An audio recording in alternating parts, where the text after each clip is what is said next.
In a subterranean chamber beneath the Colorado Rockies, the air buzzed with the nervous energy of history in the making.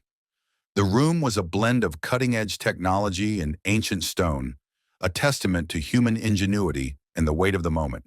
Here, in this secret facility, the future of humanity and an unknown alien species would be shaped by one man, Jake Ellis, a linguistics professor from Stanford. Jake stood, adjusting the collar of his suit, which felt more like a straitjacket than ever before. His usually calm demeanor was betrayed by the slight tremble in his hands. "Are you ready, Professor?" asked Dr. Eleanor Chen, the head of the First Contact Initiative. Her voice was a mix of excitement and concern. "As ready as I'll ever be," Jake replied, his voice steadier than he felt. "But Eleanor, why me? Why not someone from the military or a diplomat?" Eleanor smiled, her eyes crinkling with warmth. "Because, Jake, you understand people. You've dedicated your life to understanding how we communicate, how we connect. This isn't just about language, it's about empathy, about connecting on a human level.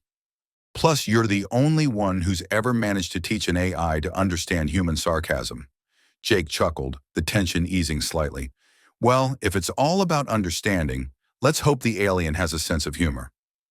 The door to the meeting chamber slid open with a soft hiss, revealing a room bathed in soft, natural light, designed to be as welcoming as possible. In the center stood a single table with two chairs, one for Jake and one for the alien diplomat Zira. Jake took a deep breath, stepping into the room. The door sealed behind him, the sound echoing like a gavel striking down on the start of something monumental. He moved to the table, sitting down, his eyes scanning the room for any sign of his counterpart. Suddenly, a section of the wall shimmered, and Zira appeared, her form materializing from what seemed like thin air. Her skin was a mesmerizing palette of blues and greens, shimmering like the surface of a distant ocean.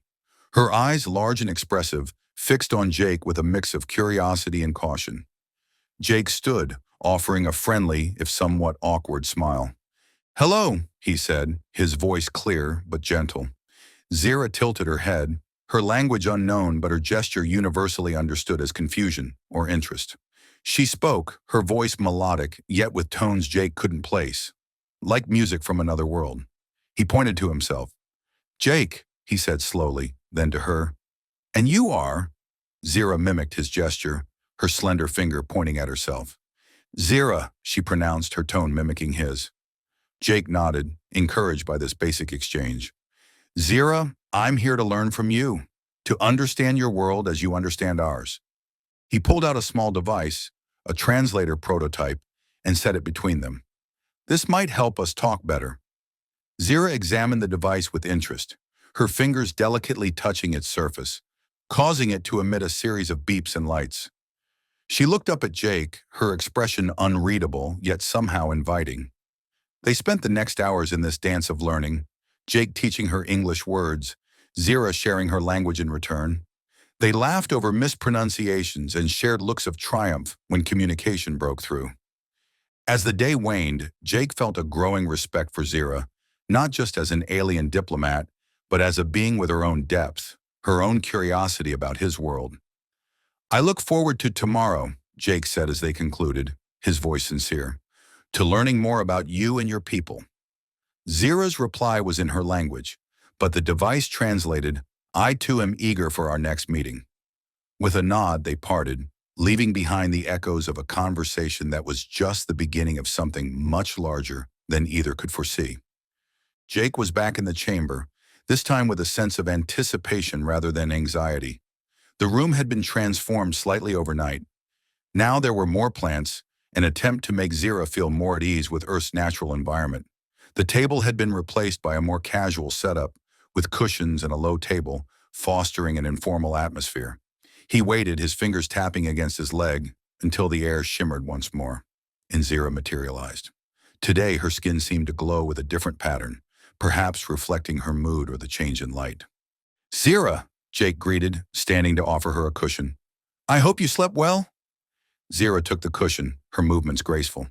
"Sleep is different for my kind, but I rested. And you, Jake?" "Better than I expected," he admitted with a smile. "I brought something for us to try. It's called tea."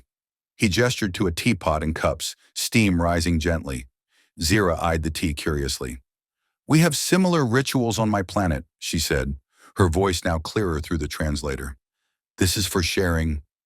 "Yes, it's a human tradition for sharing moments." "Thoughts," Jake explained, pouring the tea into cups. "Please try it." Zira lifted the cup to her lips, taking a small sip, her eyes widening slightly at the warmth and flavor. "It's intriguing, different from we call it mellies," Jake chuckled. "I'd love to try your mellies sometime, but for now let's continue where we left off." He pulled out his tablet, displaying images of Earth's landscapes, animals, and human activities. Zira leaned closer, her interest palpable. "Your planet is very diverse.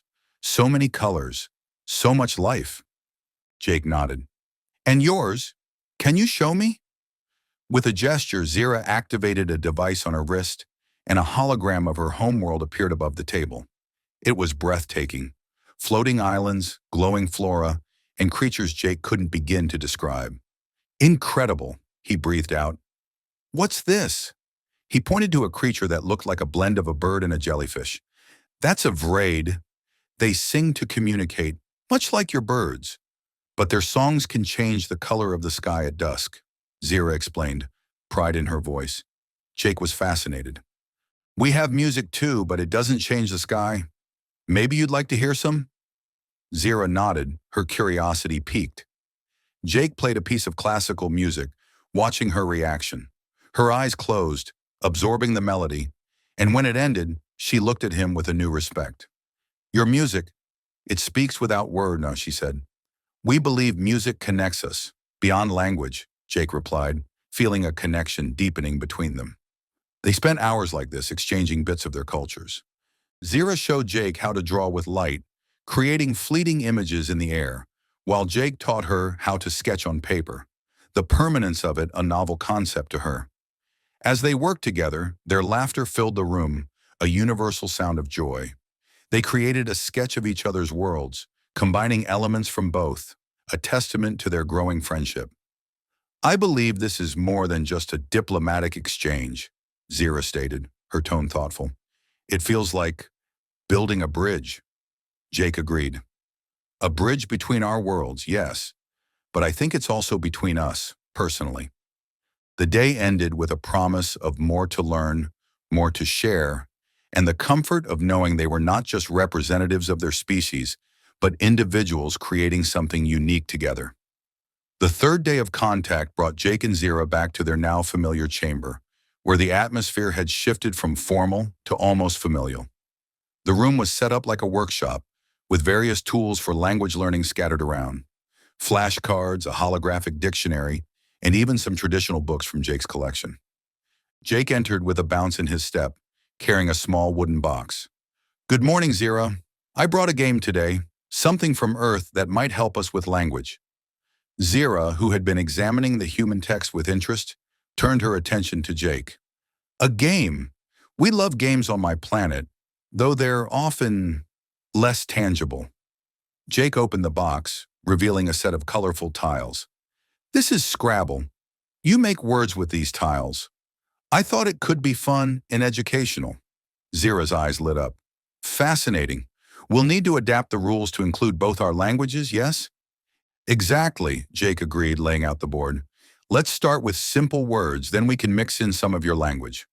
They began playing, Jake spelling out cat, while Zira countered with a word in her language, which the translator helpfully displayed as light. Their laughter filled the room as they navigated the complexities of each other's languages, often leading to humorous mistakes. "You spelled friend with one N, Jake," Zira pointed out, her tone playful. Jake laughed. "Ah, I suppose I did. Shows how much I need this practice." As they played, they discussed the nuances of words, the emotions they carried, and how concepts differed between their cultures. "On my planet, we have a word, klar," Zira said, placing a tile. "It means both sky and freedom, because to us, the sky is freedom." Jake nodded, absorbing this. "We have similar poetic expressions, like home can sometimes mean heart." They paused, considering the depth of these connections, then resumed their game. now with a deeper understanding of the power of words. After the game, they moved to another part of their lesson, storytelling. Jake pulled out a book of folk tales, selecting one about a clever fox. "I'll tell you this story, and you see if you can retell it in your language," he proposed. As Jake narrated, his voice animated, Zira listened intently, her eyes reflecting the images he painted with words. When he finished, she tried to recount the story, her version filled with metaphors and imagery unique to her culture. "The fox in your tale," Zira began, "would be seen as a Yiltar in ours, a creature of wit and mischief, but also wisdom." Jake was captivated by her retelling, noting how the story transformed yet retained its essence. "Your stories must be beautiful. Could you share one with me?" Zira agreed, telling a tale about a journey through the floating islands of her world, where each island taught a lesson about life and connectivity. Jake was mesmerized, his pen scribbling notes, not just on language but on the philosophy of her people. Time flew by, and soon they were crafting sentences together, Jake writing in English, Zira in her script, side by side on a shared digital tablet. They created a dialogue, a simple conversation between two friends, one human, one Quillix. "Look at this," Jake said, pointing at the screen. "We've written our first conversation." "It reads like poetry," Zira remarked, her voice soft with awe. "The blending of our languages. It's like art." Jake smiled, feeling the weight of the moment. "It's more than language, Zira. It's understanding, respect." As they ended their session, Zira handed Jake a small crystal, glowing faintly. "This is from my world, a token of our learning together. It changes light based on the words spoken near it." Jake held the crystal, watching its colors shift with his voice. "Thank you, Zira. It's beautiful, just like this experience." With that, they concluded another day of learning, both more fluent in each other's worlds, both eager for the next day's adventure in understanding. The fourth day brought Jake and Zira to a new location within the facility, a garden designed to simulate Earth's diverse ecosystems.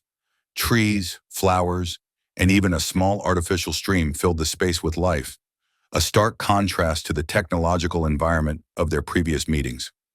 Jake was already there when Zira arrived, her eyes wide with wonder at the greenery. "Jake, this is like stepping into one of your stories." He smiled, pleased. "I thought you'd like it. Nature here is one of our greatest teachers. Let's walk. I'll show you around." They strolled along a path lined with flowers, Jake pointing out different species. "These are roses," he explained, stopping by a bush with vibrant red blooms. "They symbolize love, passion in many cultures." Zira gently touched a petal, her skin glowing in response. "We have plants that change color with emotion. These roses, they're like that in a way." They continued, Jake showing her the stream where small fish darted about. "This is just a simulation, but on Earth, water bodies are teeming with life." Zira knelt by the water, watching the fish. "In our world, water is sacred, a connector of lives. We have rivers that sing." "Sing?" Jake echoed, intrigued. "Yes, with the sound of the water over stones, it makes music. Perhaps one day, you'll hear it." They sat on a bench surrounded by the hum of life. Jake pulled out a sketchbook. "I thought we could draw today. I'll sketch something from Earth. You can draw from your world." Zira agreed, and they began sketching, exchanging glances and laughs as they worked. Jake drew a scene from Yosemite, trying to capture its grandeur, while Zira sketched floating islands with delicate glowing plants. "Your art is like your music, Zira. It's full of life," Jake said, admiring her work. "And yours captures a sense of vastness, of space," she replied, equally impressed. As they shared their drawings, the conversation turned to deeper cultural exchanges. "On Quillix, we have a festival where everyone paints their city with light," Zira explained. "It's our way of expressing unity, of celebrating our collective existence." Jake pondered this. "We have festivals too, but often they're about individual expression or historical events. Like the 4th of July, where we celebrate our independence with fireworks." Zira's eyes sparkled with curiosity. "Fireworks? Like your stars, but closer?" "Exactly, but loud and colorful," Jake laughed. They spent the afternoon discussing traditions, from human holidays to Quillick's rites of passage, finding parallels and contrasts. Zira taught Jake a simple dance from her culture, moving gracefully, her body creating patterns of light. Jake, less graceful but enthusiastic, tried to mimic her, leading to more laughter than dance. As the day waned, they sat back on the bench, watching the artificial sunset projected in the garden. Jake, do you think our worlds could share these kinds of moments? Zira asked, her voice tinged with hope. I believe we can, Jake replied, his voice firm. Today you've shown me how much we have to learn from each other, not just in language but in how we live, how we celebrate being alive. Zira nodded, her expression thoughtful. Then we must continue this bridge we're building. Absolutely, Jake agreed, feeling the weight of their shared journey. One day at a time, one drawing, one dance at a time. They left the garden with a mutual understanding that their work was more than diplomatic. It was deeply personal, a seed for something much larger than themselves. The evening of the fifth day found Jake and Zira in a more intimate setting. Jake's personal quarters, designed for comfort and personal expression. Books lined the walls, a soft lamp cast a warm glow, and the air was filled with the faint scent of jasmine from a small diffuser. Zira looked around, her skin reflecting the warm light, creating patterns that danced across her features. This feels different, she observed, her voice soft. It's where I feel most myself, Jake explained, offering her a seat on a plush couch. I thought we could relax here, away from the formalities. Zira sat, her posture still elegant but less formal. I appreciate this, Jake. Being here, I feel closer to understanding you. Jake joined her, sitting close but with a respectful distance. I've learned so much from you, Zira, not just about your culture but about connection. They talked, their conversation flowing from the academic to the personal. Zira shared stories of her youth, of learning to navigate the floating islands of her home, while Jake spoke of his childhood adventures in the mountains. As the night deepened, their conversation turned to the topic of emotions, particularly those around intimacy and affection in their respective cultures. In Quillick's society, touch is a language as much as words, Zira said, her voice low. We share energy, emotions through what you might call touch. Jake listened intently, his curiosity piqued. Humans have touch too, but it's complex.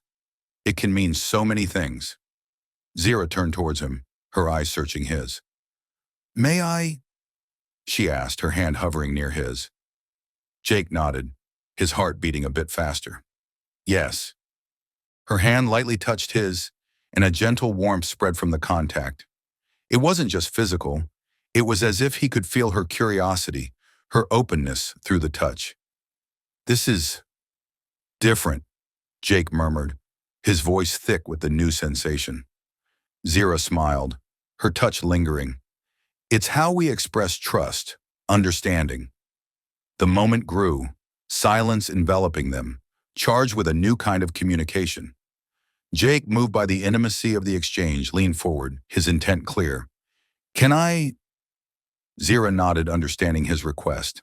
Their first kiss was tentative, a soft meeting of lips, different in texture but filled with the same curiosity and wonder.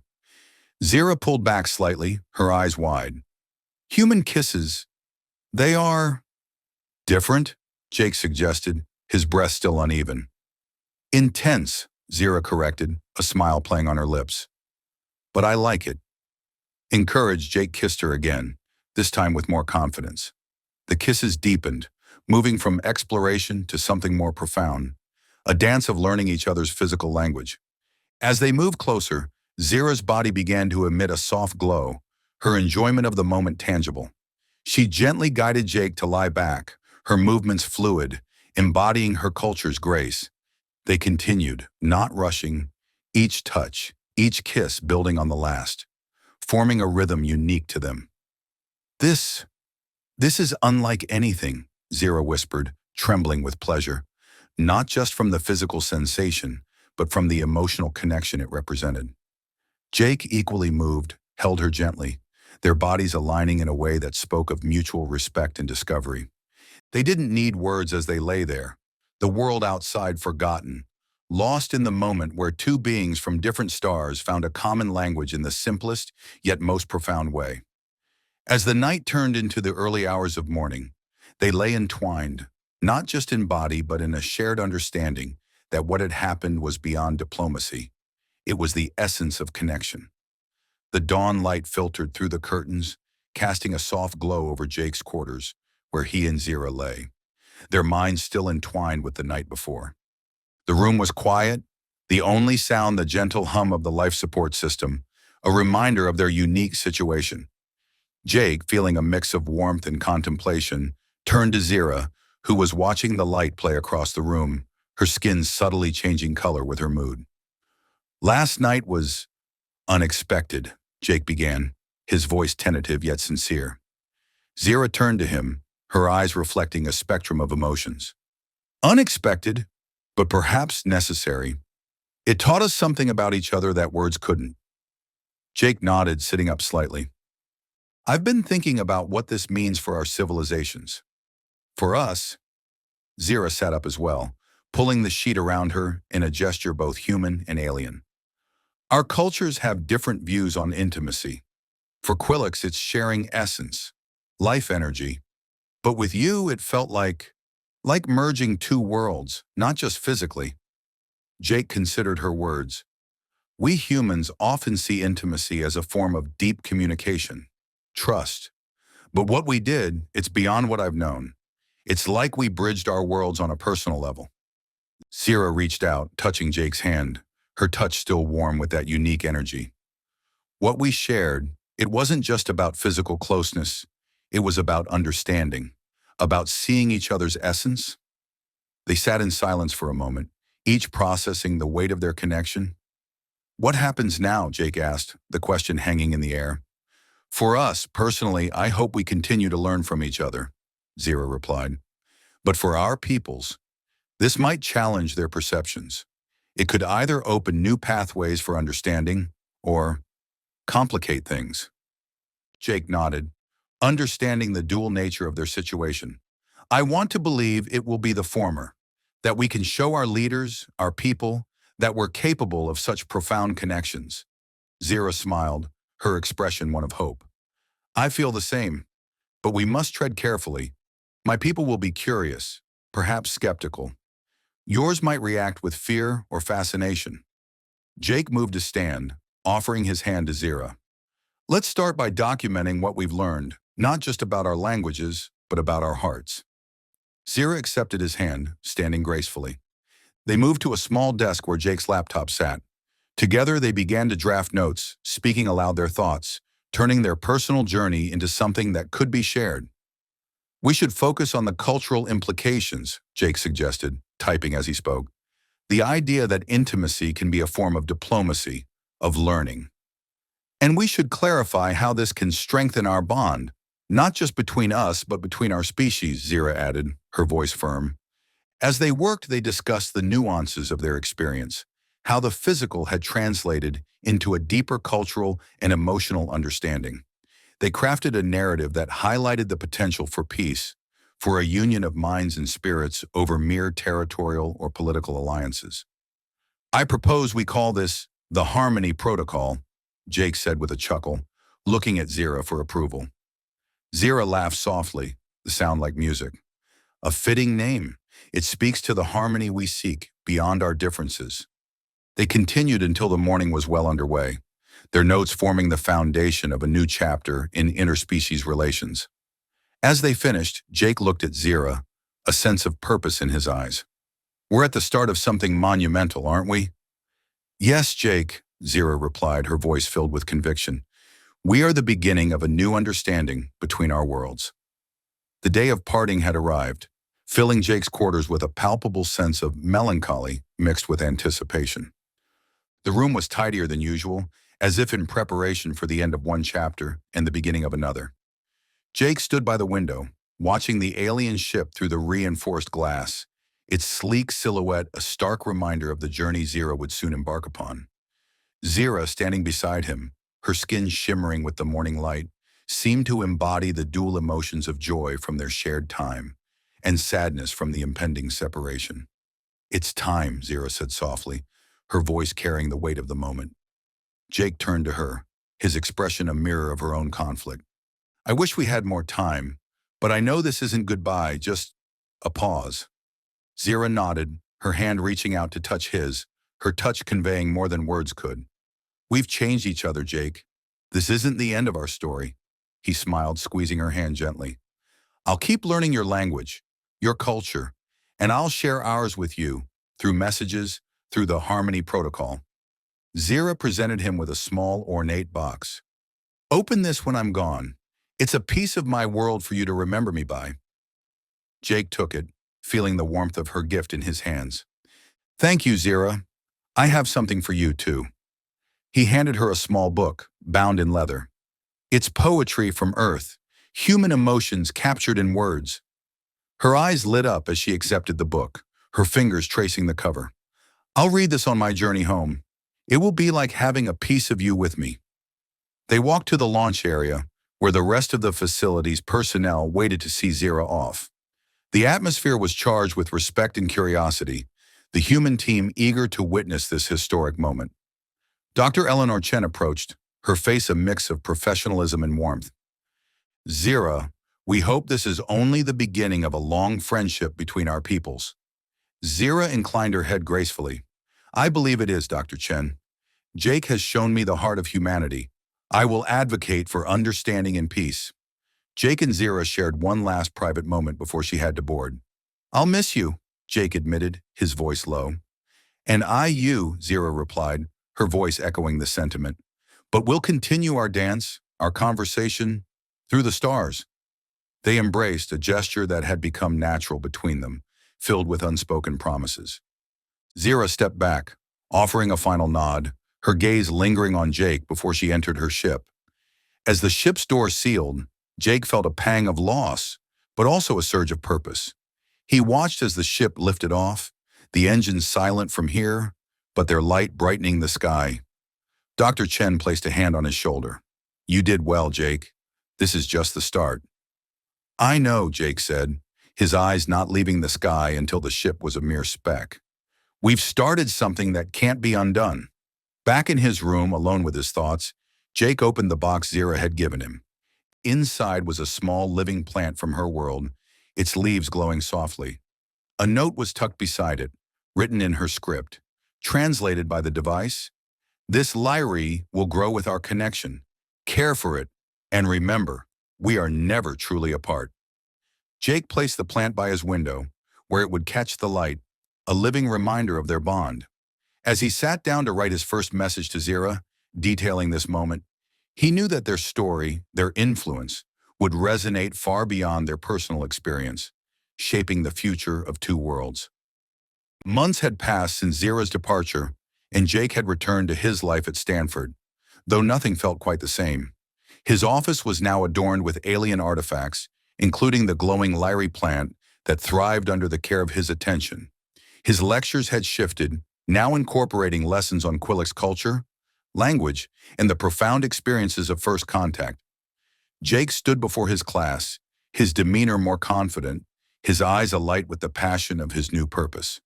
"Today we'll explore further how language not only communicates ideas, but can bridge entire civilizations," he began, holding up the book of poetry he'd given to Zira. "This is not just literature. It's a bridge to understanding another soul." A student raised their hand, curiosity evident. "Professor Ellis, how do you think your personal experience with Zira has changed our approach to first contact?" Jake paused, considering. "It's shown us that diplomacy isn't just about treaties and negotiations. It's about empathy, about seeing someone beyond their species. Zira and I learned from each other in ways that no formal agreement could teach." After class, Jake returned to his office, where he checked his messages. There was one from Zira, sent through a secure channel developed by both human and Quilix tech teams. Her message was accompanied by a video, the first he'd ever seen of her world in motion. The video showed Zira in a garden of floating islands, her voice narrating, "Jake, here is where I grew up. This place, these colors, remind me of Earth's beauty you showed me." Jake replied with a video of his own, capturing the autumn leaves falling outside his window. Zira, see how our seasons change? It's like watching time paint the world anew. Their correspondence had become a ritual, a way to keep the connection alive, each sharing slices of their lives, teaching the other about their worlds. As Jake worked on translating more Quillix texts into English, he received an unexpected visit from Dr. Eleanor Chen. "Jake, there's news," she said, her tone serious yet excited. "The Quillix are sending another envoy. They want to discuss expanding our cultural exchange." Jake's heart leapt. That's incredible. When will they arrive?" "In a month," Eleanor replied, "and they've specifically requested you continue as our cultural liaison." He smiled, the role now a part of him. "I wouldn't have it any other way." The following weeks were a blend of preparation and reflection. Jake wrote articles, appeared on panels, and even worked on a book about his experiences. His life had become a testament to the potential of interspecies connection. On the day of the envoy's arrival, Jake stood at the same facility where he first met Zira. The air was electric with anticipation, not just for him, but for humanity. The new envoy, named Rill, was different from Zira in appearance, with more angular features and a deeper voice. But the curiosity in his eyes was familiar. "Jake Ellis," Rill greeted, his translator's voice mechanical yet clear. "Zira speaks highly of you. She says you are a bridge between our worlds." Jake offered his hand in a human gesture of friendship, which Rill studied before mimicking. "I hope to continue that bridge, Rill. Welcome to Earth." Together they walked through the facility, discussing plans for a cultural festival where both human and Quillix could share their arts, sciences, and philosophies. "We've brought instruments from our world," Rill said, his enthusiasm growing. "Perhaps we can play together, create music that's never been heard before." Jake laughed, the idea thrilling him. "That sounds like a perfect way to start this new chapter." As they planned, their conversation was filled with ideas for mutual learning events, collaborative projects, and even potential exchanges where humans could visit Quillix. The day ended with them drafting a proposal for the Harmony Festival, a name chosen by Jake as a nod to their previous work. Back home, Jake looked at the Larry plant, its glow brighter than ever. He felt a profound sense of continuity, of life moving forward, not just for him, but for the collective future of both species. With Zira's words in his mind and Rill's presence now on Earth, Jake knew this was only the beginning of a long journey of mutual discovery and friendship.